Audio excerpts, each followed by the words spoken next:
Partnership Uncovered. I'm joined by someone who didn't just build a firm, she built a category. Melissa Murphy Pavone is the founder of Mindful Divorce Partners, a firm that sits at the intersection of financial strategy and one of the most emotionally charged moments in a person's life, divorce. What makes her work powerful isn't just the financial modeling, it's clarity. She helps clients understand the long-term financial consequences of decisions before they sign agreements.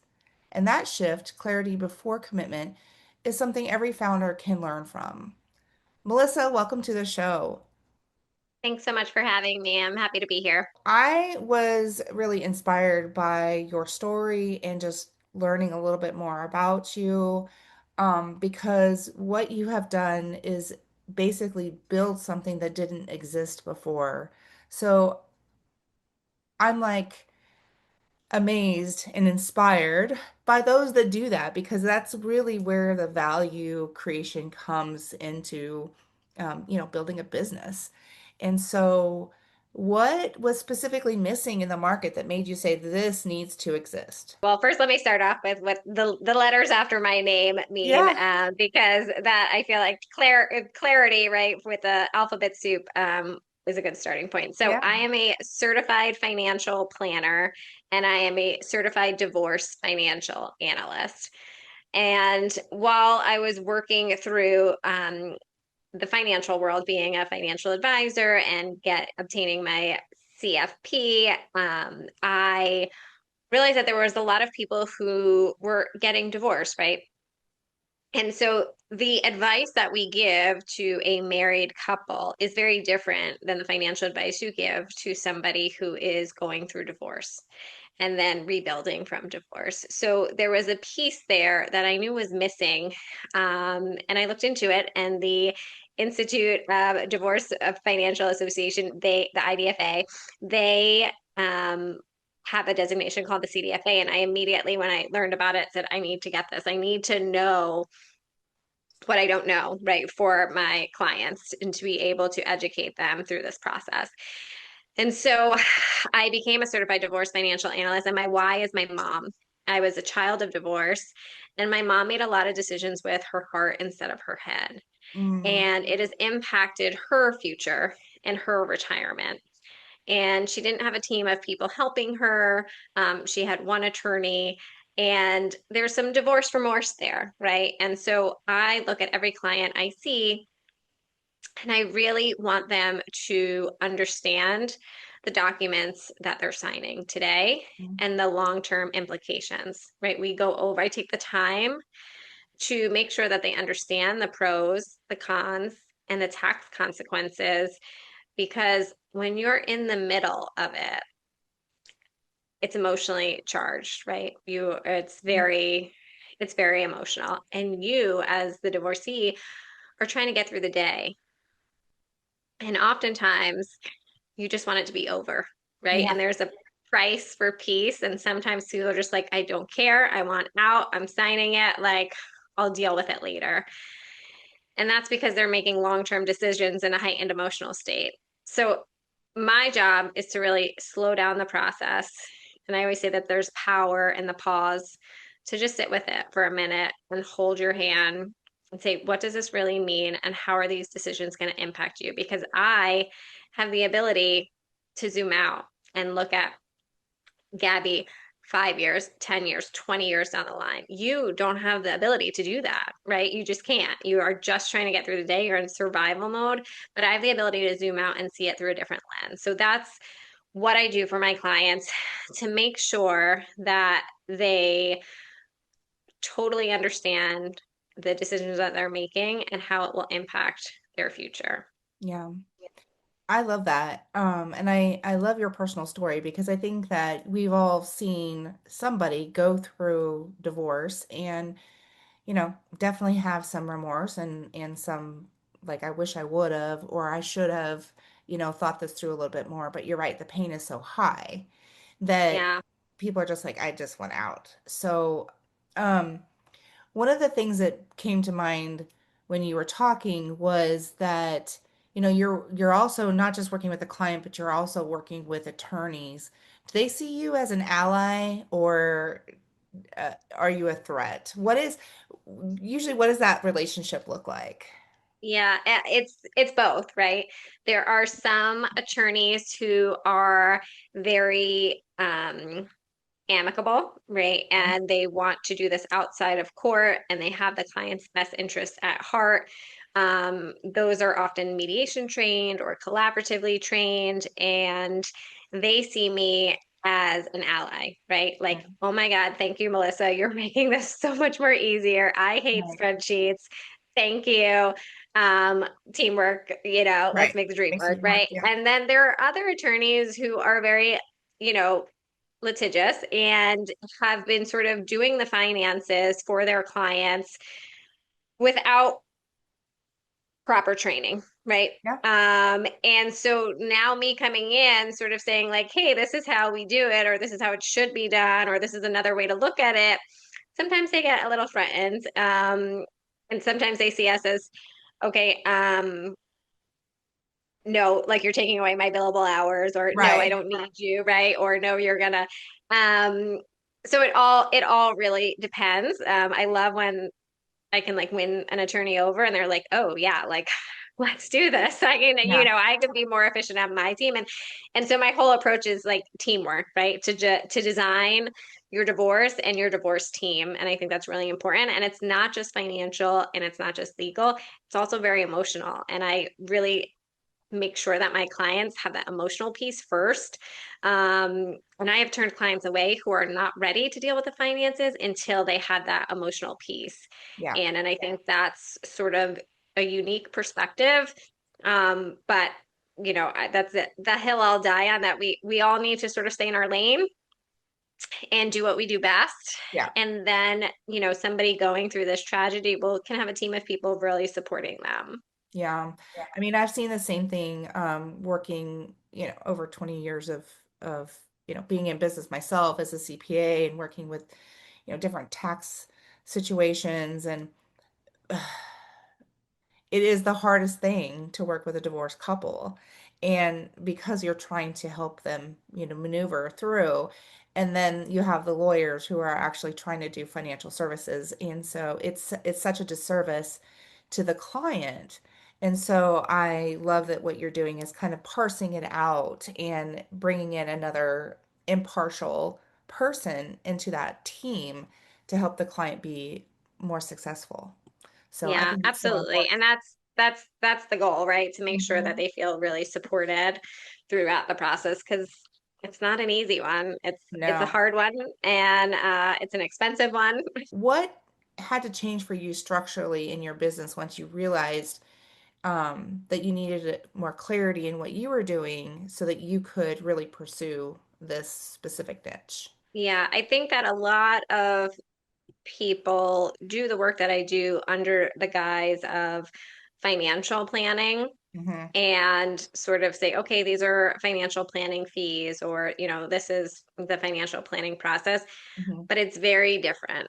Hmm. Um, and it's different in so many ways. And so I really had to separate my divorce firm, Mindful Divorce Partners, from my financial planning firm, which is Mindful Financial Partners, Yeah. because it needed a whole different set of a whole different structure, right? Oh, And different rules. So just normal financial planning doesn't have that emotional aspect to it, right? It doesn't have all the other professionals involved in it.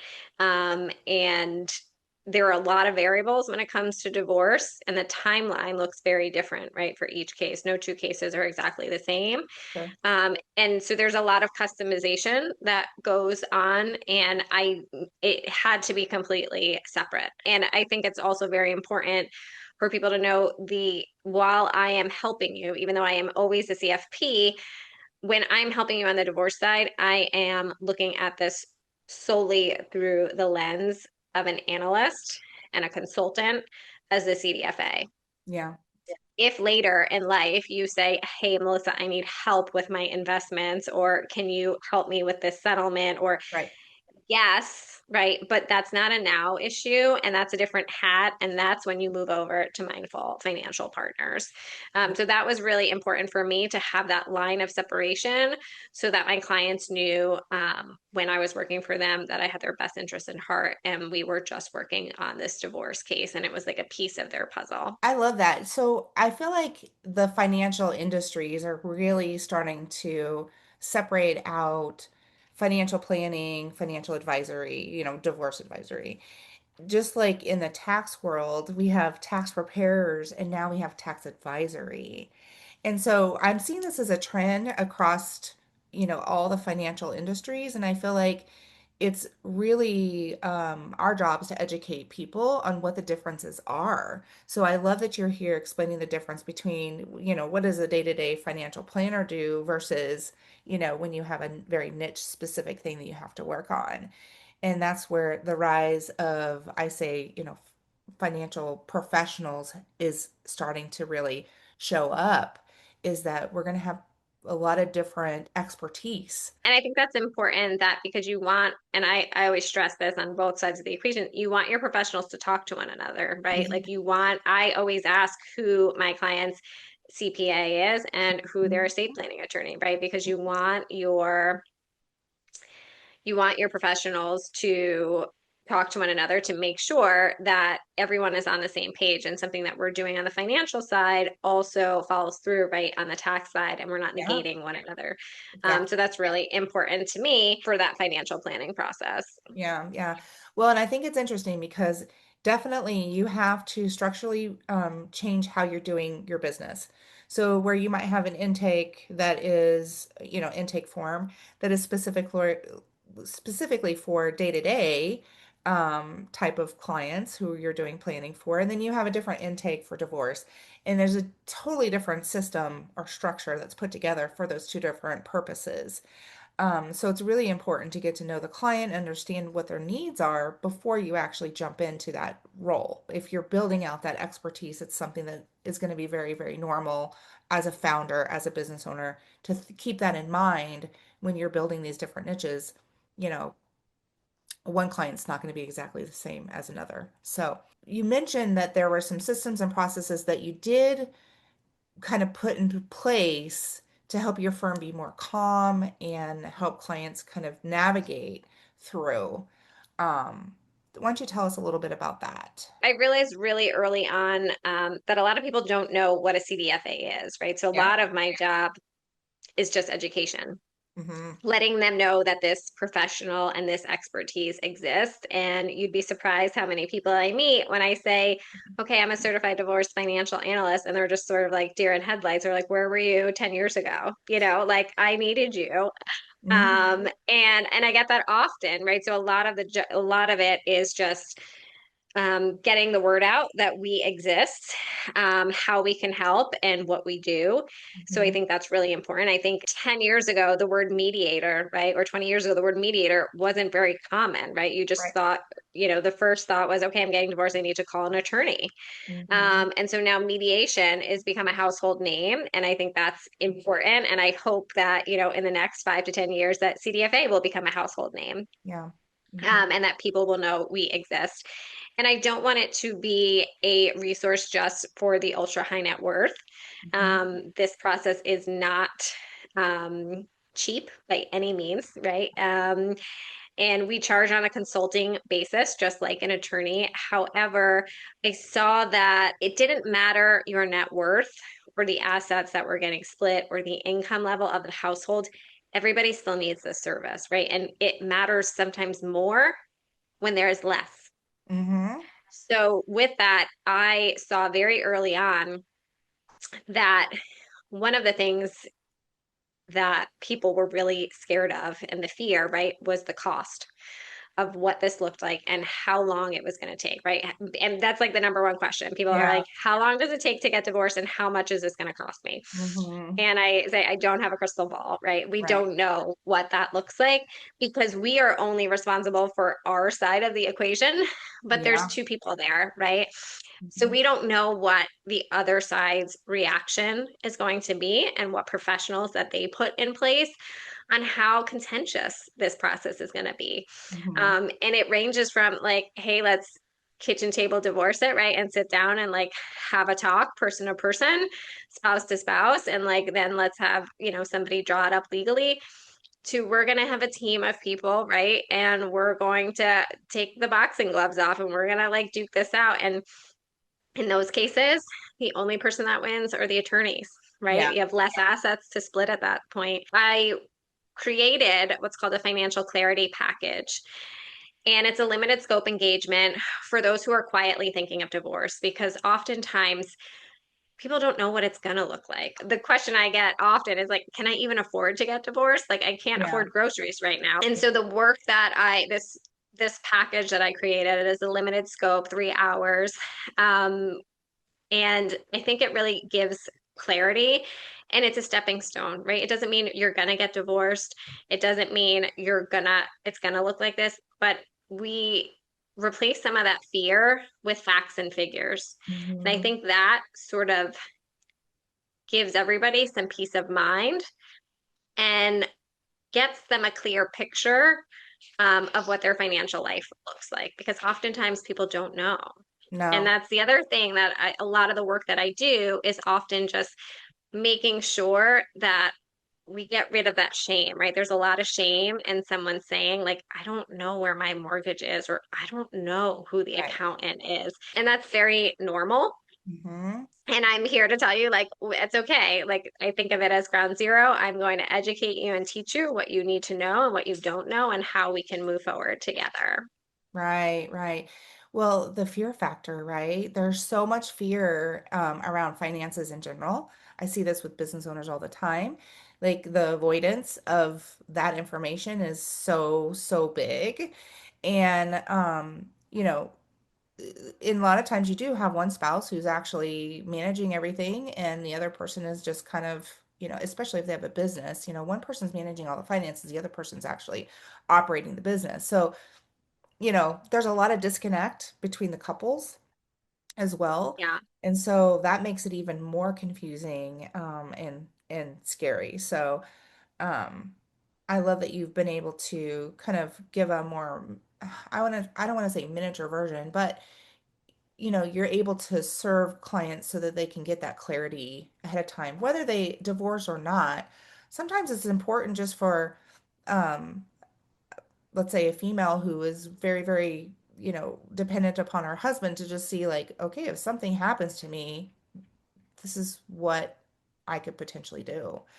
And that might actually cause a little bit more, I don't know, cause a little more balance in their relationship instead of feeling like they're always out of balance when it comes to those Yeah, decisions. I always say the investment that they make in the financial clarity package, no matter what happens, it's positive, right? Yeah. Because they're learning and they're educating themselves and then they feel empowered. So sometimes people come and we do the 3 hour session together and they say, you know what, I'm not ready. Mm-hmm. I'm going to save more, right? Or I'm going to pay down some debt.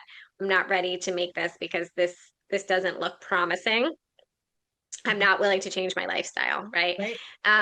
And some people say, hey, this is not bad at all.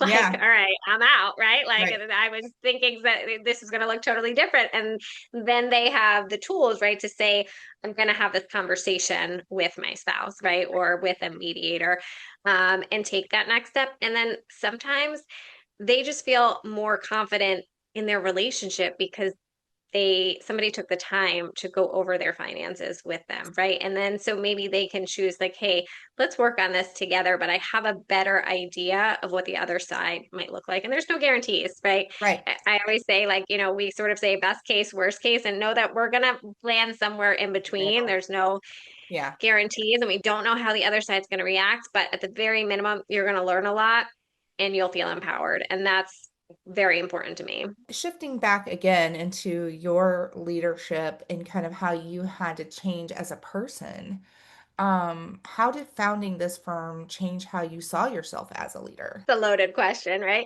It is. It always is. Yeah, it's funny because there's always, we always have that imposter syndrome. I think all founders, right, have a little bit of that imposter syndrome.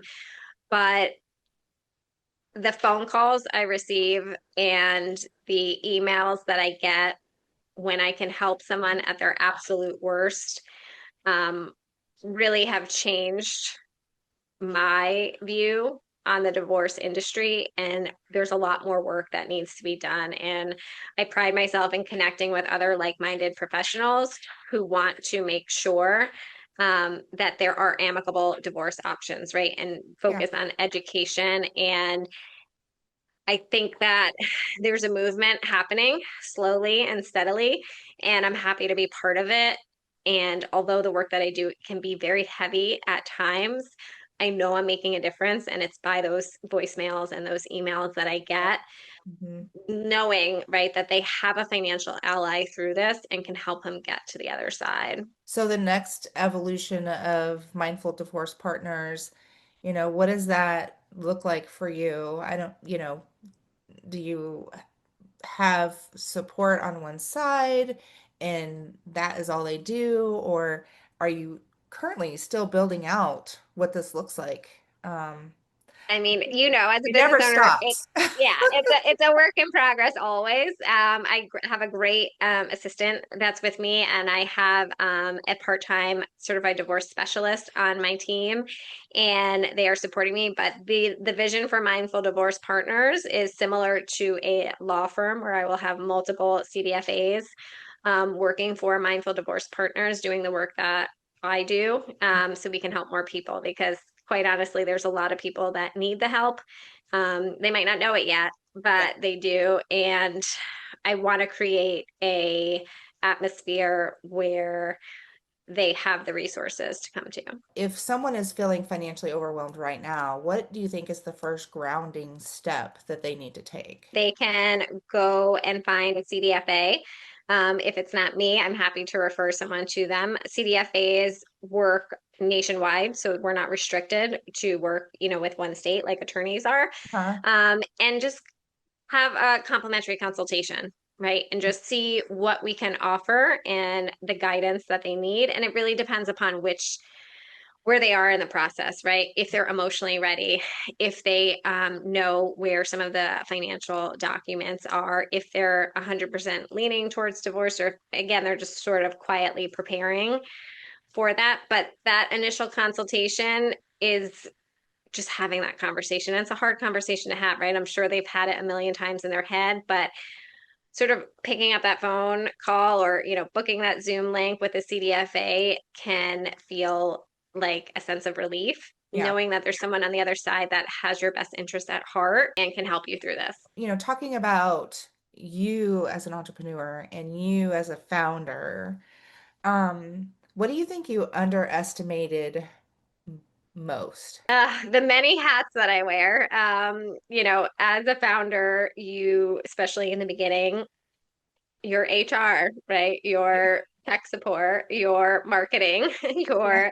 I'm not just doing the divorce work, right? I had to, learn about web design and, all of these. The tech side is not Yeah. my expertise by any means. So, Yeah. um, finding people that you like, trust, and respect to help put these systems and processes in place to make sure that I can be most efficient, right? It doesn't make sense for me to be dealing with my calendar or me to be dealing with QuickBooks or me Yeah. to be dealing with my website when I can sort of hand that off and delegate that to someone else who does it quicker and faster and Yeah. 1,000 times better. So Right. I can spend the majority of my time with clients. And Yeah. that's the hard part is how much other jobs and tasks there are as a founder. So again, a work in progress that I'm constantly trying to revise to see who else I can sort of bring on the team to help me be more client facing. Yeah, definitely. I think that's a big thing for professionals. I mean, had the same problems, and I'm still, 20 years into business ownership, still at a different level, but still same problems, you get pulled into all kinds of different directions. You're really having to set boundaries, set some, serious expectations around the folks that are working with you and really figuring out how to get yourself out of all those day-to-day administrative things first, and then, you just kind of climb up this ladder. One of the things that I invested in this last couple years was working with Dan Martell. I don't know if you're familiar with him, Oh but yeah. yeah, so he has this delegation ladder, which I love. So if any of you that are watching, just look up Dan Martell and that delegation ladder. He's great to kind of just break it down really simply for you. So I love that. That's one of the things that I've really had to grasp and start bringing in my assistant and start doing all the things instead of trying to do it myself. So I think that is something all founders go through. And so I love that you're navigating that and of course reiterating that over and over and over because you're always perfecting. Melissa, this has been a really great conversation. I do want to close with one more question for you because I feel like, you probably have seen a lot of change around maybe your personal opinions around divorce and just working with different people. But what do you feel is a belief about divorce you think is completely wrong? I think that a lot of people think that you just need an attorney, and oftentimes, you can see it on Facebook, like who's the biggest, baddest shark in town, right? Like I need Yeah. a powerhouse attorney. Um, and I think that that is not the way to look at it, right? I strongly believe in designing your own divorce team and building that team to support you. And I think that starts with the emotional support, then the financial, and then the legal. And the belief, right, is like, hey, how can I afford three professionals? Right, Mhm. that's too much. I can't have a team of people. But the truth of the matter is that if you hire three professionals, it's at three different rates. And I Yeah. always say you don't want an attorney, right, looking at your financial documents, and you don't want your financial person giving you, emotional advice, right? Right. So if everybody stays in their lane and they all have their own sort of price point, you can have three professionals that are supporting you, and it becomes less expensive and more efficient. I think you're absolutely right. As a CPA, I have had to learn how to be emotional support, and it's difficult, right? It's really, really hard. And so I would 100% agree with you that you can go and get the different types of support that you need and help the professionals you're working with stay in their lane as well. So I, Absolutely. I love that. I know that this can be a very, triggering conversation, but I feel like you have a really great way of working with clients and helping them understand how they can deal with their fear and actually get some solid, clear financial advice, which I think is so important in our industry. So thank you so much again for coming on board and telling us a little bit more about the CDFA and how you help your clients navigate that next, whatever it is that they choose to do in their lives. Melissa, how can we get in touch with you if we want to schedule that consultation? Absolutely. You can go to my website, which is mindfuldivorcepartners.com. There is a contact us form, and you can schedule your complimentary consultation there. I do have a book coming out in April called Divorce by Design, talking all about building that divorce team. So that will be out in April 2026. And I'm happy to have the complimentary consultation. If you want somebody local to you, I'm happy to refer out to other CDFAs. But financial clarity is key. And for the viewers, if you would like to again reach out to Melissa, we will have all that information in the description below. And if you're a regular subscriber, or if you'd like to become a regular subscriber and receive valuable information on how to become a founder or all the different things that you might be navigating in life, we would love to have you. So please like and subscribe and wish you a great and awesome day. We'll see you next time.